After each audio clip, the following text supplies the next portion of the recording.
Mais il ne suffisait pas d'avoir atteint le pied des murailles, il fallait encore y pratiquer une ouverture. Pour cette opération, Phileas Fogg et ses compagnons n'avaient absolument que leur couteau de poche.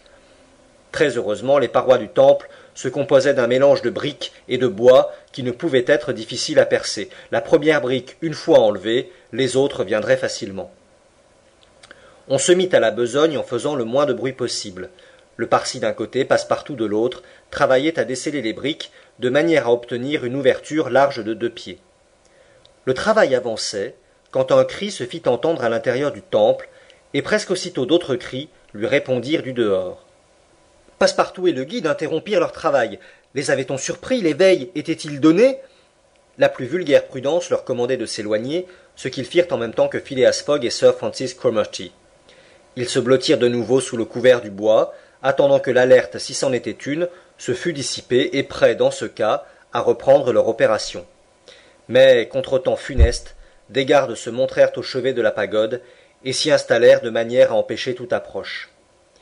Il serait difficile de décrire le désappointement de ces 4 hommes arrêtés dans leur œuvre.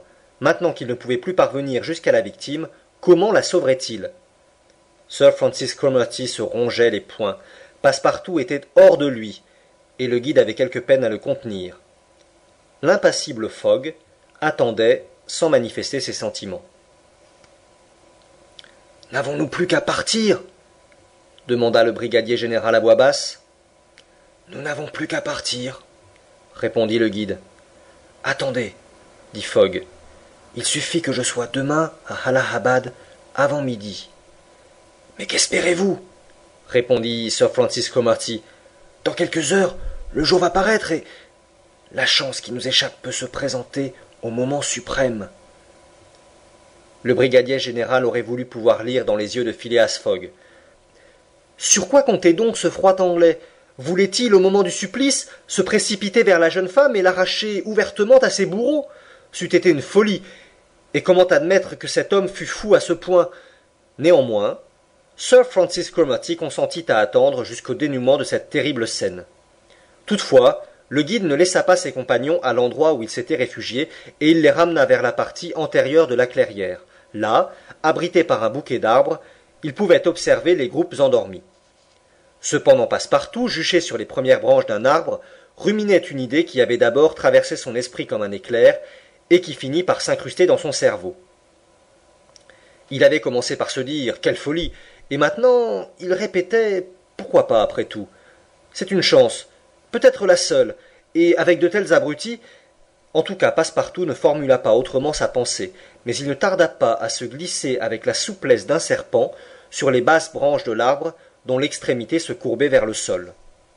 Les heures s'écoulaient, et bientôt quelques nuances moins sombres annoncèrent l'approche du jour. Cependant l'obscurité était profonde encore. C'était le moment. Il se fit comme une résurrection dans cette foule assoupie. Les groupes s'animèrent, des coups de tam-tam retentirent, chants et cris éclatèrent de nouveau. L'heure était venue à laquelle l'infortuné allait mourir. En effet, les portes de la pagode s'ouvrirent. Une lumière plus vive s'échappa de l'intérieur. Mr. Fogg et Sir Francis Cromarty purent apercevoir la victime vivement éclairée que 2 prêtres traînaient au dehors. Il leur sembla même que, secouant l'engourdissement de l'ivresse par un suprême instinct de conservation, la malheureuse tentait d'échapper à ses bourreaux. Le cœur de Sir Francis Cromarty bondit, et par un mouvement convulsif, saisissant la main de Phileas Fogg, il sentit que cette main tenait un couteau ouvert. En ce moment, la foule s'ébranla. La jeune femme était retombée dans cette torpeur provoquée par les fumées du chanvre. Elle passa à travers les fakirs qui l'escortaient de leurs vociférations religieuses. Phileas Fogg et ses compagnons, se mêlant au dernier rang de la foule, la suivirent. 2 minutes après, ils arrivaient sur le bord de la rivière et s'arrêtaient à moins de 50 pas du bûcher, sur lequel était couché le corps du Rajah.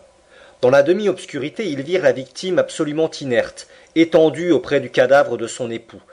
Puis une torche fut approchée, et le bois, imprégné d'huile, s'enflamma aussitôt.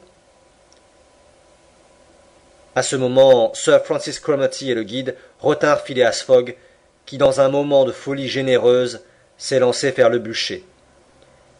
Mais Phileas Fogg les avait déjà repoussés quand la scène changea soudain. Un cri de terreur s'éleva. Toute cette foule se précipita à terre, épouvantée. Le vieux Raja n'était donc pas mort, qu'on le vit se redresser tout à coup, comme un fantôme, soulever la jeune femme dans ses bras, descendre du bûcher au milieu des tourbillons de vapeur qui lui donnaient une apparence spectrale. Les fakirs, les gardes, les prêtres, pris d'une terreur subite, étaient là, face à terre, n'osant lever les yeux et regarder un tel prodige. La victime inanimée passa entre les bras vigoureux qui la portaient, et sans qu'elle parût leur peser. Mr. Fogg et Sir Francis Cromarty étaient demeurés debout. Le Parsi avait courbé la tête, et Passepartout, sans doute, n'était pas moins stupéfié. Ce ressuscité arriva ainsi près de l'endroit où se tenaient Mr. Fogg et Sir Francis Cromarty, et là, d'une voix brève, « Filons !» dit-il. C'était Passepartout lui-même qui s'était glissé vers le bûcher au milieu de la fumée épaisse. C'était Passepartout qui, profitant de l'obscurité profonde encore, avait arraché la jeune femme à la mort. C'était Passepartout qui, jouant son rôle avec un audacieux bonheur, passait au milieu de l'épouvante générale. Un instant après, tous quatre disparaissaient dans le bois et l'éléphant les emportait d'un trot rapide. Mais des cris, des clameurs et même une balle perçant le chapeau de Phileas Fogg leur apprirent que la ruse était découverte. En effet, sur le bûcher enflammé, se détachait alors le corps du vieux Raja. Les prêtres, revenus de leur frayeur, avaient compris qu'un enlèvement venait de s'accomplir.